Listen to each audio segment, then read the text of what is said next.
Len je potrebné povedať, že treba začať od základov, pretože celé to začína v momente, keď to dieťa k vám príde na dvorec, hej, a vy viete, ako naučiť forehand, my máme metodológiu, ako naučiť tenisový forehand, my máme metodológiu, ako rozvíjať silovo-rýchlostné schopnosti, ale máme my postupy na to, ako systematicky rozvíjať ľudskú myseľ? Nemáme, ale je to OK, ale treba porozumieť, že vy keď chceme to dieťa dostať na úplnú špičku medzi 2% najlepších kompetitívnych hráčov, tak tam treba začať vytvárať aj mentálne predpoklady úplne od začiatku a tam zohráva kľúčovú rolu kto? Rodič. Pretože vy môžete mať akokoľvek šikovné dieťa, môžete byť dobrý, zručný tréner, ale ten rodič s ním stáva, chodí s ním spať, vozí ho na tréningy, na zápase, rozpráva s ním pred výkonom, ako by mal hrať, rozpráva po výkone, analyzuje výkony, niekedy počas výkonu. On reaguje na chyby, on reaguje na výkony, na tie výsledky, on možno vám dáva feedback, kedy ho kritizuje pred vami. To znamená, on priamo, kvalita jeho vplyvu závisí, či ten hráč si bude veriť, či bude odvážny, či bude schopný robiť kreatívne rozhodnutia aj pod tlakom, vedieť zachovať si chladnú hlavu a tak ďalej. On to má na začiatku vo svojich rukách, keď ten mozog je plastický a tie vplyvy sú extrémne silné. A preto je dôležité si uvedomiť, že OK, my v našej akadémii budujeme hráča technicko-takticky takto, kondične takto, mentálne takto. Ale na to, aby sme vybudovali takéhoto hráča, kľudného, sústredeného, ktorý si verí a napriek tomu, že tam je veľa vplyvov, ktorí idú proti nemu, nejde mu backhand, nejde mu servis, unavený, fúka, vie zachovať chladnú hlavu a hľadať riešenie. Keď chceme toto vybudovať, tak potrebujeme aj vás, rodičia, pretože vedomie sa vždy formuje v interakcii s prostredím. Najmä od začiatku. Od tých 6, od tých 12 rokov je to vedomie tak formovateľné, tak plastické, že to prostredie, tréneri a rodičia zohrávajú 100% úlohu. To znamená, vy akú atmosféru, akú energiu, ako budete vplývať, priamo závisí, ako sa mu ten mozog bude denodenne rozvíjať. Je to na vás. A rodičia tomuto vplyvu musia rozumieť. Ako tomu budú rozumieť? No, že im dáte literatúru do ruky.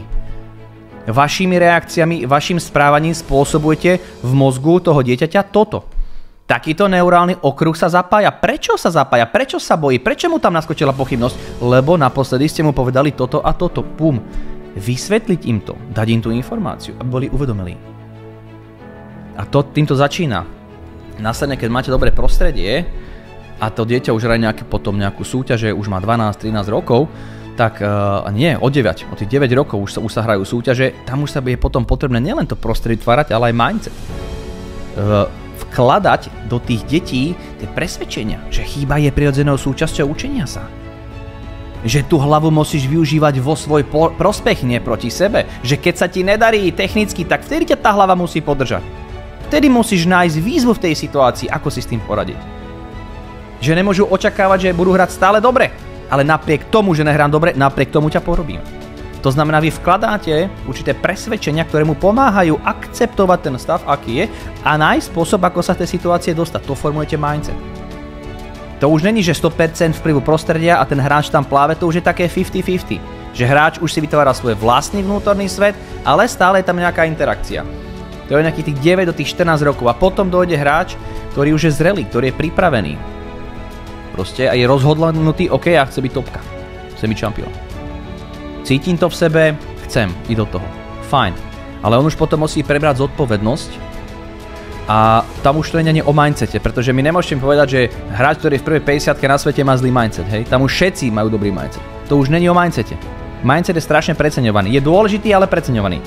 Hore je to o skillsete. Ty potrebuješ už vedieť s tú hlavou pracovať. Ty si potrebuješ myšlienku uvedomiť, vyblokovať ju. V prípade dobre jej podvedomo odpovedať, aby ti dala pokoj. Má tvojim myslením ovládať fyziológiu, že si nabudený, že hlava je kľudná, ty si nabudený.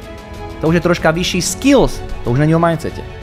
Ale tá cesta, ktorú ja ponúkam, je od malička, od 5 rokov, systematicky pri pozitívnej atmosfére, kľude, pri informáciách, vzdelanosti jednoducho to dieťa sprevádzať a jednoducho na základe tých špecifikácií v tých jednotlivých kategóriách rozvíjať tú hlavu. A na to potrebujete mať od začiatku edukovaných rodičov. Čiže je to o tom, dávaš mi dieťa, OK, my chceme vybudovať takéhoto hráča. Aj mentálne. Ale na to potrebujeme tvoju pomoc a potrebujeme, aby si prečítal knihu Bez strachu, jak nastaviť hlavu mladému sportovci. Nech sa páči.